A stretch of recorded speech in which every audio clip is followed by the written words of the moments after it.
Hey there! Welcome back once again. It is time for the Golden Age of DC Comics 365 Days, where I take this beloved hardcover coffee table book given to me about 2 decades ago by one of my best friends.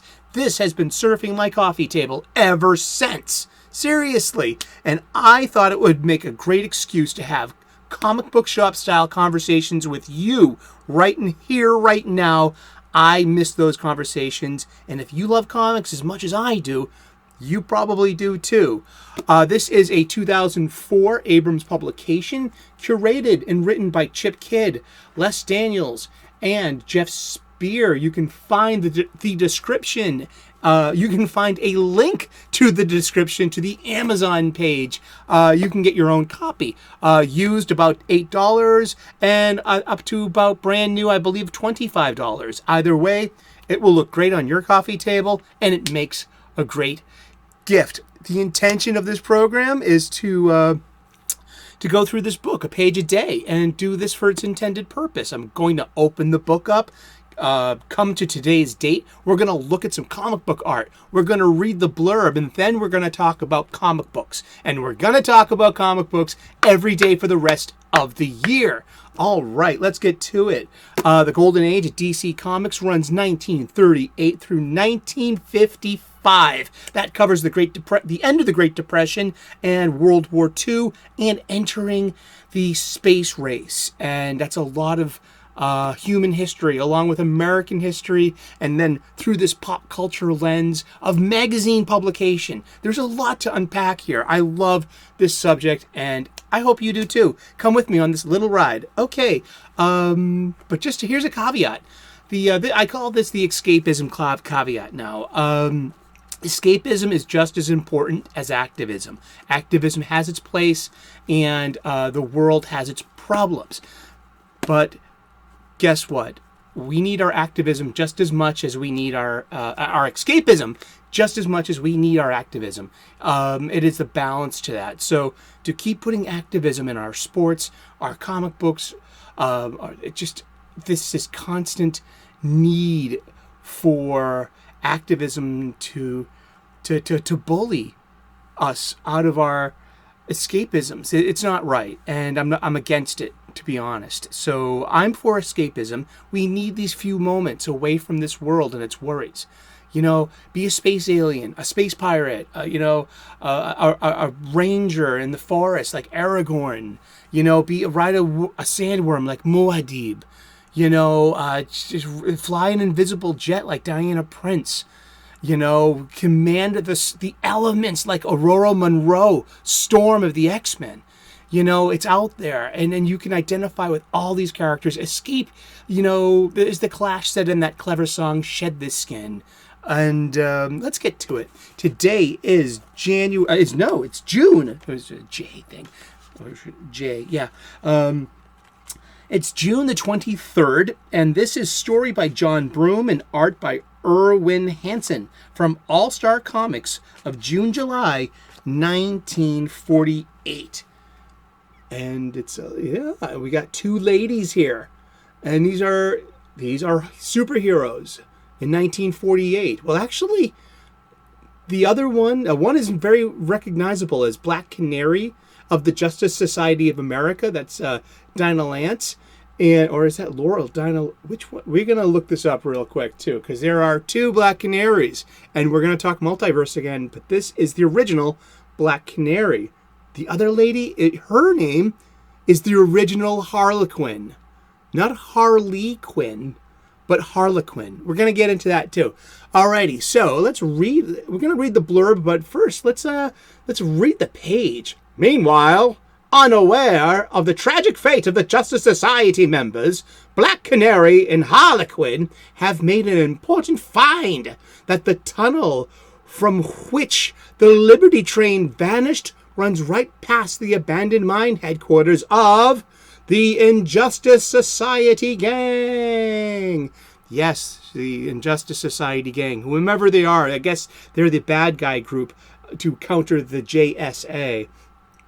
So Harlequin says to Black Canary, "Railroad tracks, going up that stone wall and stopping. That's odd." And And Black Canary responds, "Let's follow the railroad tracks back from the wall to where they start." A moment later, "The Liberty Train, Harley Quinn, we were right." Well, I think that's what it should say. Or "We were correct." Or, "We were hungry." Yeah, let's not presume the story. But yeah, that's let's read the blurb. It's June the 23rd. Toward the end of its run, the Justice Society of America began recruiting more females. This probably involved a quest for novelty more than any kind of political statement. The Black Canary had recently replaced Johnny Thunder in the pages of Flash Comics, and in this issue of All-Star Comics, she would take his spot in the JSA as well. The stockings probably helped Harley Quinn, who took up crime just to catch Green Lantern's eye. Worked with the JSA but never actually got a membership card. However, she may have inspired a gal who showed up decades later, the Joker's girlfriend Harley Quinn. Yeah, and this was from, June, July of 1948. Let's look at the art one more time, and then we're going to be introduced to Molly Mayne. Yeah, that's also Alan Scott Golden Age Green Lantern's second wife. She became a bad guy to get his attention. This is true. We're going to look this up real quick from the wiki and my best Rich Evans voice. ATST. ATST. I know it's one of them. I'm riffing, yo. The Molly Mayne version of Harley Quinn first appeared in All American Comics number 89. The Marcy Cooper version, the second one, was introduced in Infinity Incorporated issue number 46. So that happened in the 80s. And Infinity Inc. was a great late Bronze Age title as a love letter to Earth 2. I was a kid, and it was on Baxter paper. The Baxter paper, meaning it had like a different page quality, a different kind of paper. It had a huge price. I think it was $1.50 in the 75-cent days of DC Comics in the 80s. That's double the price, but it was a great story. It was really worth it for me. I love these stories. And there was an unidentified Harley Quinn who first appeared in Green Lantern Corps Quarterly number 5, created by Ron Mars and Jim Ballant. Yeah, but the original Harley Quinn was Molly Mayne, who appeared in stories alongside Golden Age Green Lantern Alan Scott. Mayne developed a crush on Scott, donning a colorful costume which included Harley Quinn glasses, a conical hat, and a mandolin. She started a life of crime to attract his attention. Her crimes tended to be harmless and mostly for show. Although the two clashed on several occasions, she briefly joined this Injustice Society, but she turned on them by aiding the Justice Society of America. And she had a deep-running altruistic streak. And years later, after the death of his first wife, Alan Scott realized he had loved Molly all this time, and they got married. And but there was actually, really, this is the modern.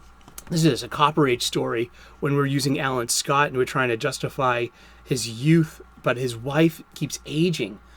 So, because the Starheart, the Green Lantern source of his power, keeps him young. And we might have even seen this in 1984's Highlander, where Connor never age. Is it Connor McLeod? And I am immortal. and Heather keeps aging, and it's so heartbreaking. But it's a great fictional device. What if you had immortality? That doesn't mean your mate will. Yeah, huh? And let's look up Black Canary real quick. She's a great story. And because she has this is the Earth 2 original Black Canary. And she debuted in Flash Comics, the original, in Flash Comics number 86 in 1947. And at her golden age, this is Dinah Drake.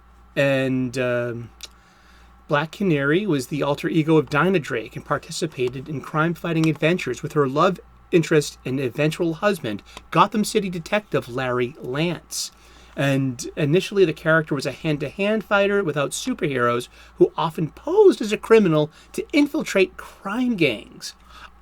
Like a positive femme fatale? I mean, these are great heroic female women in fiction in a day that it was, male dominated. I mean, who were stories being told? I mean, did women have their own stories too? I mean, we didn't worry about these things back then. Things were a bit more basic. Later stories depicted her as a world-class martial artist with a superpower, the Canary cry, a high-pitched sonic scream which could shatter objects and incapacitate and even kill powerful foes. When DC Comics adjusted its continuity, here it comes. The Black Canary was established as two separate entities, mother and daughter. We had Diana Drake Lance, who is the mother of the Black Canary who we know today, Dinah Laurel Lance.